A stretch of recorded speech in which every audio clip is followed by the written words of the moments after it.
This week's edition of NJBIA's Minding Your Business is brought to you in part by AT&T, helping family, friends, and neighbors connect in meaningful ways every day. From the first phone call 140 years ago to mobile video streaming today, AT&T innovates to improve lives. And by New Jersey Business Magazine, providing the critical information needs for New Jersey's business community for more than 65 years.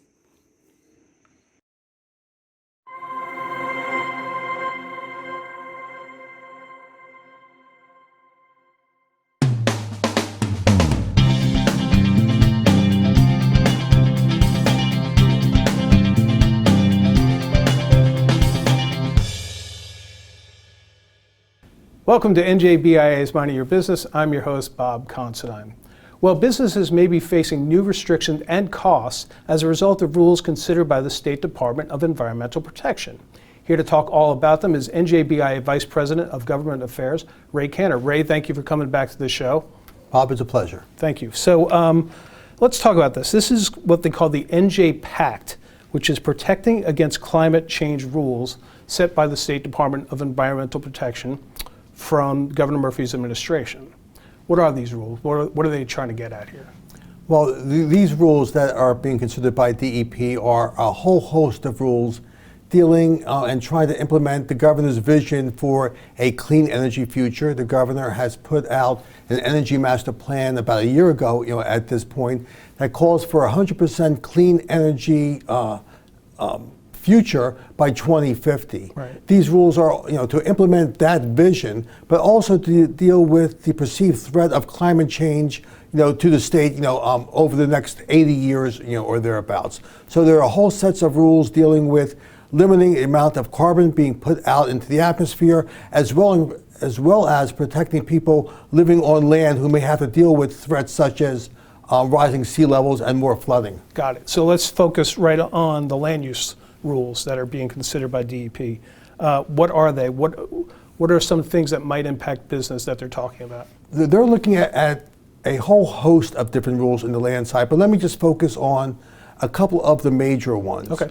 The department is considering, and actually they've announced that they're moving forward with this, is coming up with a new set of rules that assume a 5-foot sea level rise over the next 80 years. And based on that 5-foot sea level rise, right, they're going to start restricting where development can and cannot go and what you can and cannot build. They're also looking in the inland and going to assume a certain amount of rainfall as well, and that's going to greatly expand the flooding areas in New Jersey, at least regulatorily. Right. And as a result of both of those provisions, nearly half the state is going to be designated as a flood zone. Wow, half the state.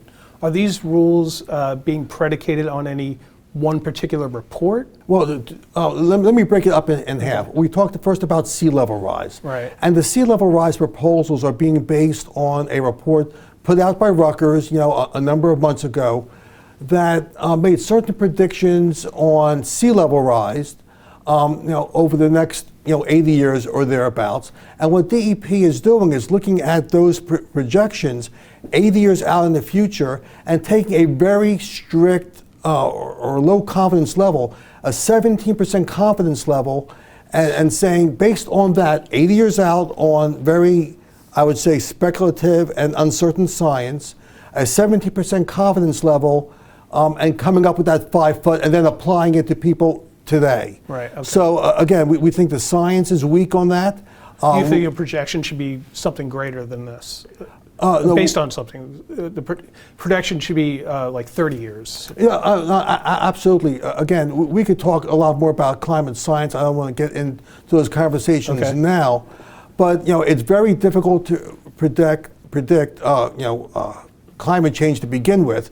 But when you start projecting sea level rise, on top of that, and you're going out so far as 80 years, even the author of the report say that it's very speculative to do that. Right. We think it's much more practical and much more responsible from a regulatory perspective to go out to 2050, 30 years out, which is a normal horizon to make these type of planning decisions. And we think you get a much more practical perspective from a regulatory sense of what the state should be doing. And based on that, and if things change over the next decade, 20 years, we could then make adjustments. We think it's just irresponsible from a regulatory perspective to impact people today in real world economic sense and tell them what they can and cannot do based on such far-reaching projections. Okay. We think the responsible thing to do would be to do a study of New Jersey rainfall projections. Again, we think 80 years may be out, maybe too far. Let's deal with a more short-term perspective and adjust our flood rules accordingly. So what could the impacts, provided these rules go forth as they're written, what could the impacts be on both coastal development and urban development? It's going to be substantial. Once the state assumes these certain levels of rainfall and sea level rise, Right. they're going to change their flood maps to assume that those things are happening right now. Right. So areas that are dry are going to be assumed to be underwater and therefore preventing all development. Areas that have never flooded and may never flood are going to be considered to be flood hazard areas and the development significantly restricted. Now this is not just dealing with areas farmlands and areas inland. This is dealing with all our major coastal cities. It's dealing with Hoboken, Jersey City, Right. Asbury Park, Atlantic City. These would be economic hubs for the state too. Economic hubs, and this is where we should be encouraging development to go. And as a result of these rules, it's going to be either impossible to develop, and even redevelopment may become impossible.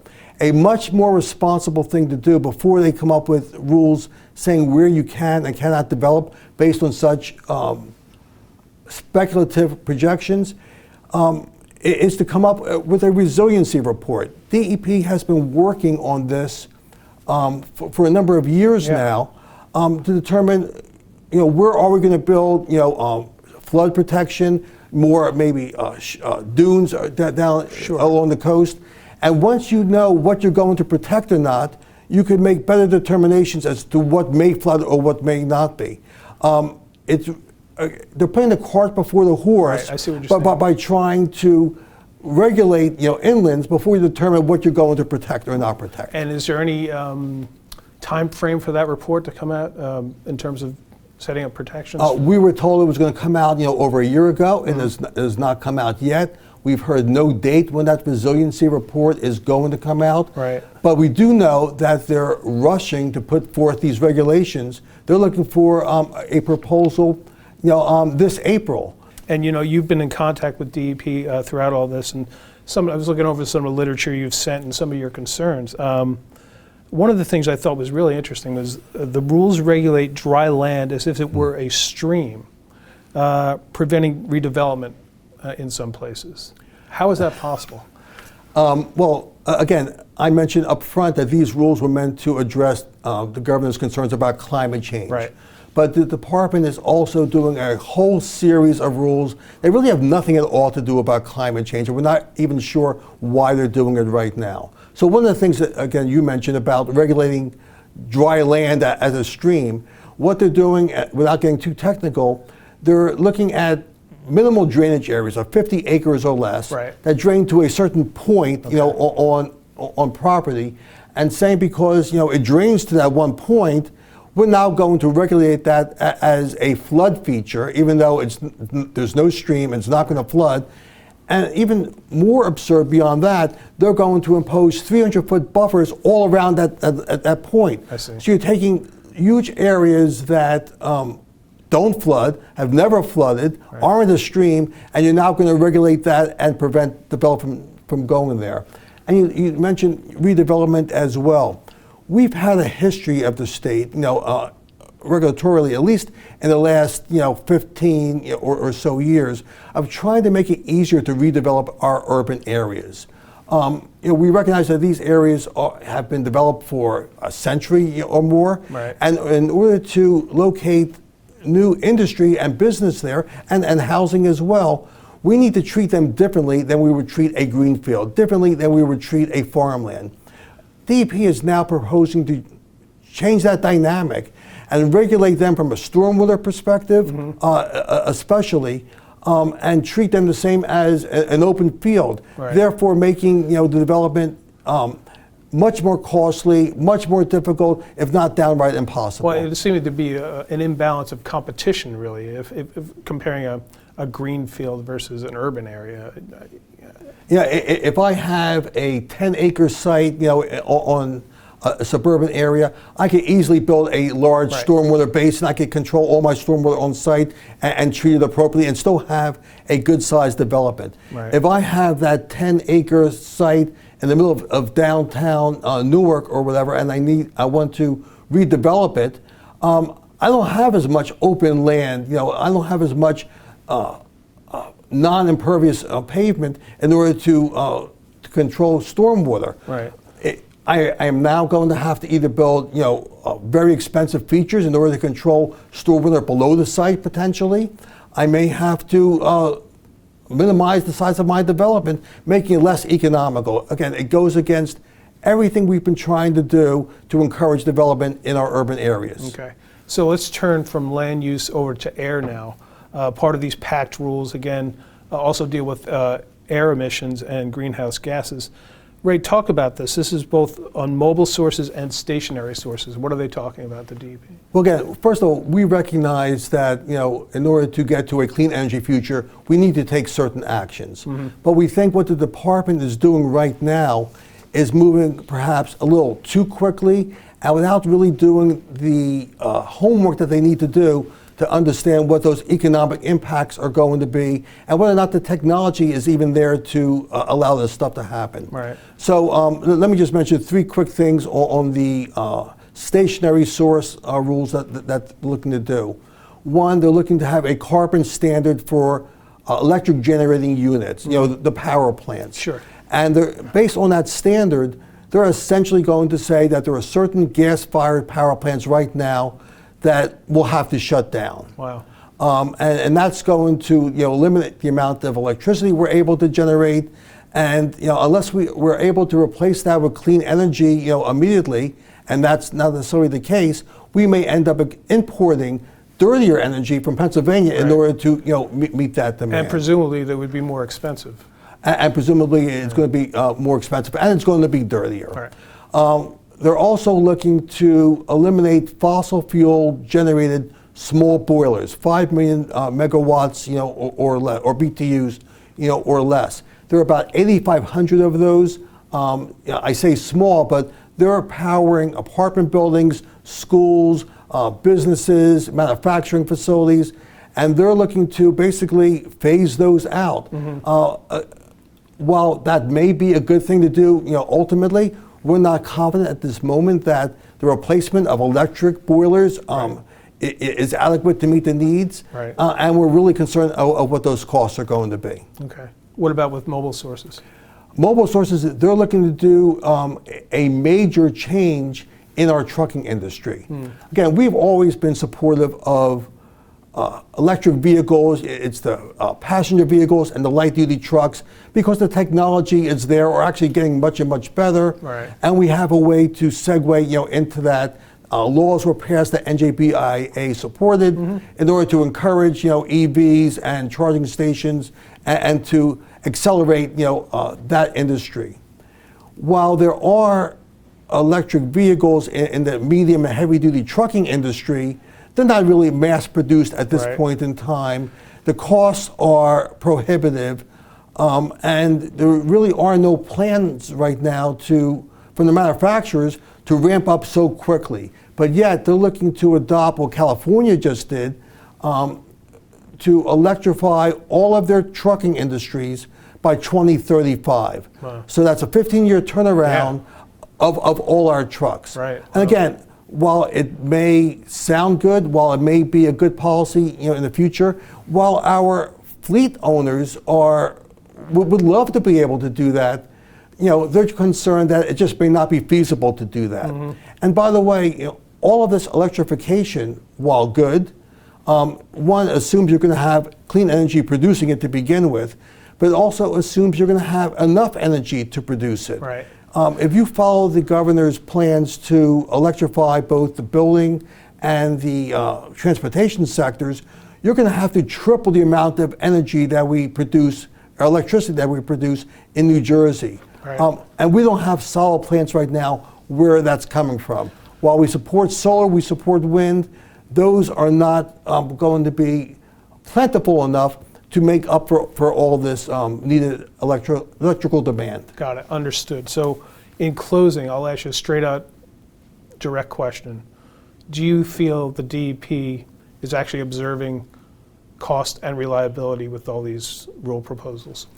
We've been emphasizing since the beginning of this process that yes, we want to move to a clean energy future. Yes, we understand we have to address the issues of climate change, but we can't do that in a manner that destroys our energy infrastructure or makes it so expensive that businesses and our residents can't afford to use energy. Yeah. The basis of the modern society is really based on affordable, abundant, and reliable energy. You switch the light on and the lights come off. Right. If we're talking about what we need to do for a resilient future to meet our climate change needs, we need to make sure that the elderly woman living in Newark in the heat of the summertime is able to use air conditioning and afford that in order to make sure that she is comfortable and her health is being taken care of.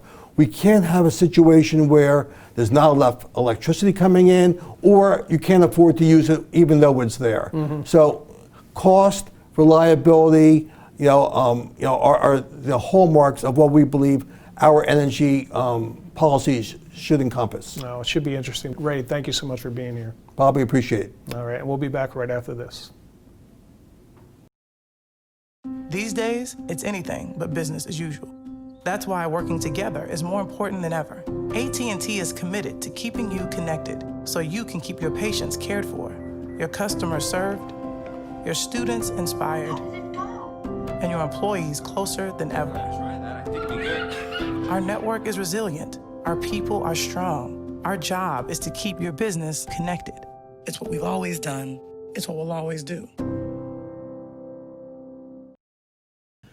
Welcome back to NJBIA's Minding Your Business. I'm Bob Considine. Well, it's time to take a look at another one of NJBIA's New Good Neighbor Award winners.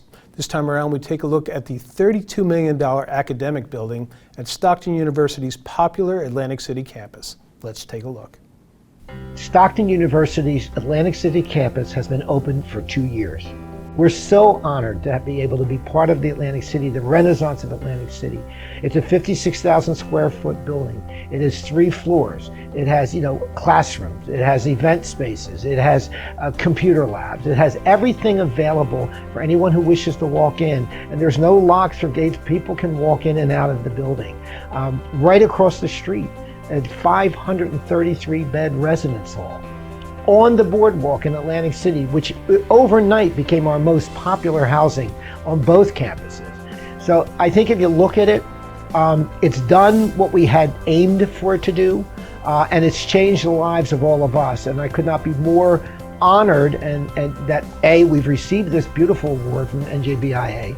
We're so honored about that.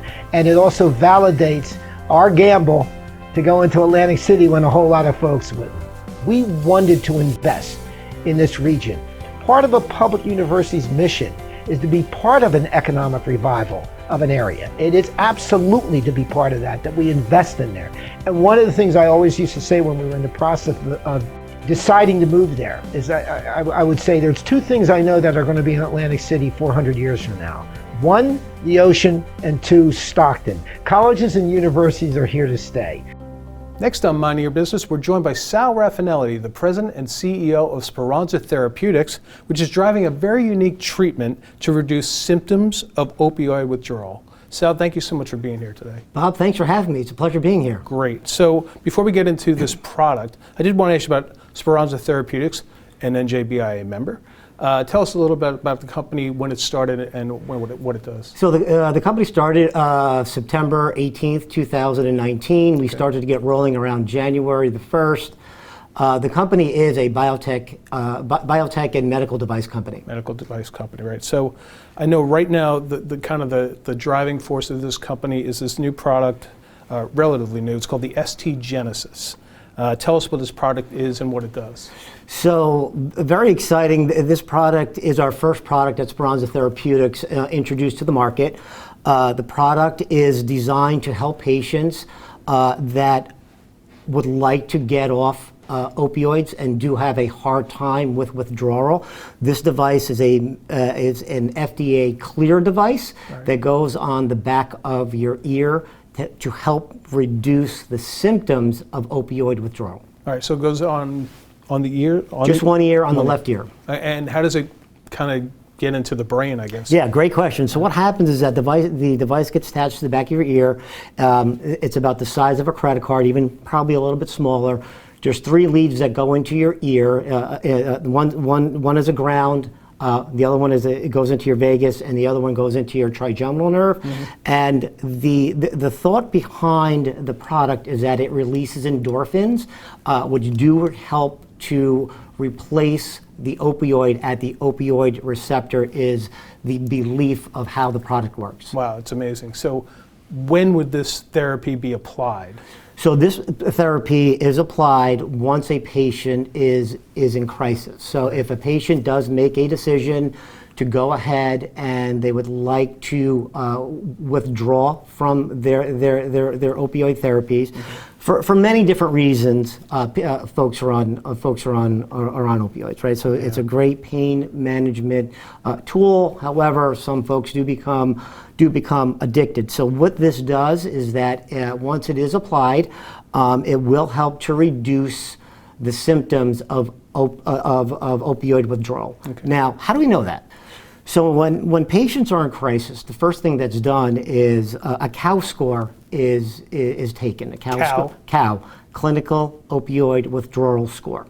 Usually, yeah, COWs. So when a patient comes in and they're in crisis, COW scores are anywhere between, let's say, 20 to 26. Once you actually put this device on, within 20 minutes, the COW scores drop to, let's say, a 5. Wow. So immediately pulls that patient out of a crisis. The device will stay on for 5 days. So it is a disposable device that stays on for a total of 5 days consecutively. Okay. Wow. And what are some of the symptoms that people are trying to get off opioids? What do they suffer from? So nausea, vomiting, sweating, Right. Agitation. Some levels of opioid withdrawal are worse than others. Right. It all depends on the opioid that you're trying to get off of. Yeah. What sometimes happens is that the drugs that are out there today absolutely work. They've been around for many years. Right. This should be used as an option to clinicians that want to try something new, and really. After the 5 days, the patient should continue on with counseling and also continue on with other non-opioid medications as well. So if it works for them for 5 days and they find they need it again, you can't use it again? No, you can definitely use it again. Oh, you can? Absolutely. Okay, great. Absolutely. There's no overdose or anything. I see. Is there a prescription needed for this? Yes. Okay. It is considered a product that does require a prescription. It does need to be placed by a clinician, usually overseen by a clinical psychiatrist.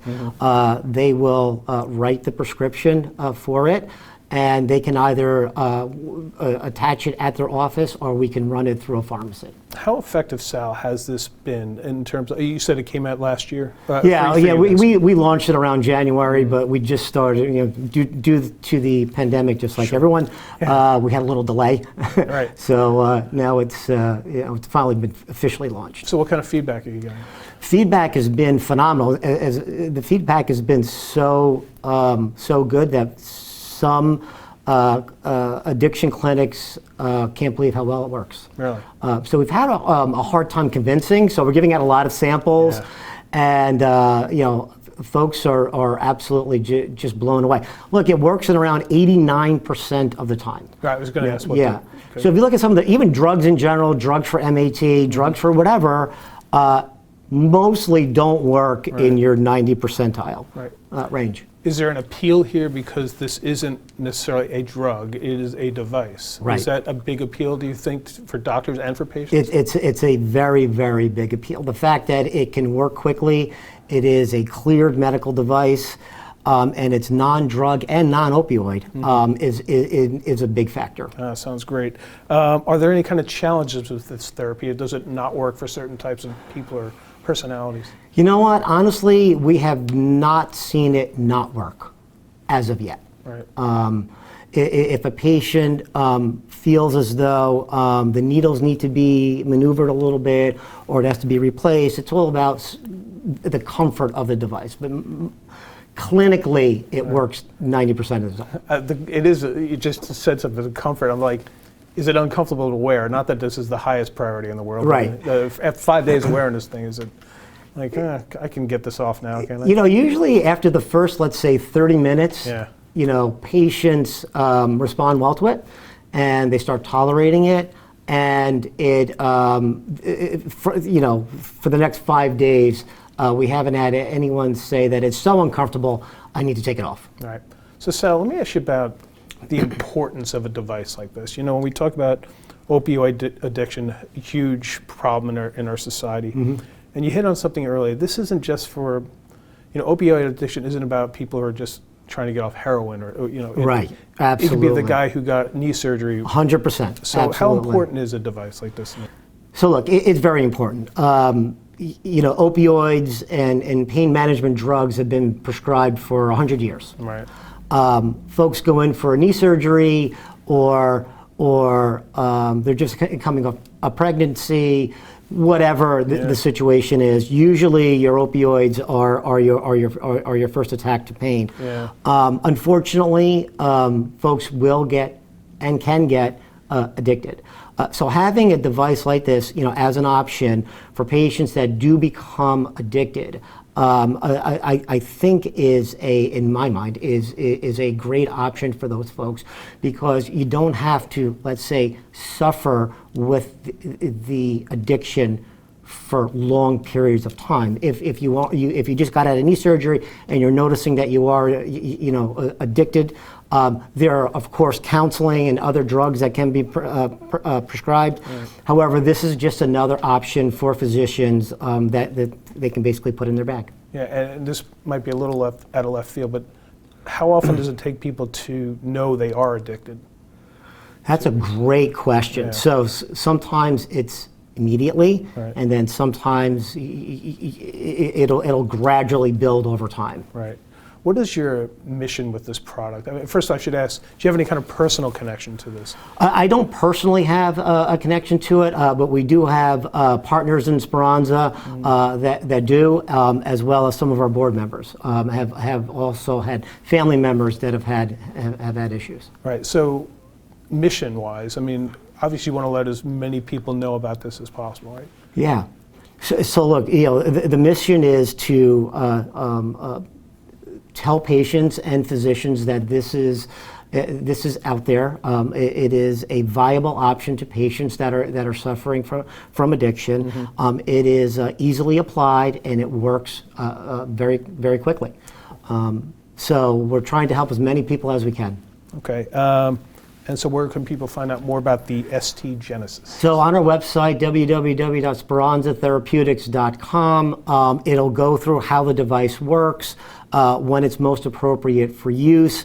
We've also plugged in hub-related services and patient reimbursement services to help patients get clearance by their insurance carrier. And we also do have a specialty pharmacy network that we're using whereby they can fill the prescriptions and send them into your local addiction center. Wow. Sounds like a tremendous product, Sal. Thank you. Appreciate you telling us about it. And we do hope that it's successful and patients and doctors go look out for it. Sal Rafanelli, Spirons of Therapeutics, thanks so much for being here. Bob, thank you very much for having us. It was our pleasure. Thank you. All right. And thank you for joining us. We'll see you next time on NJBIA's Minding Your Business.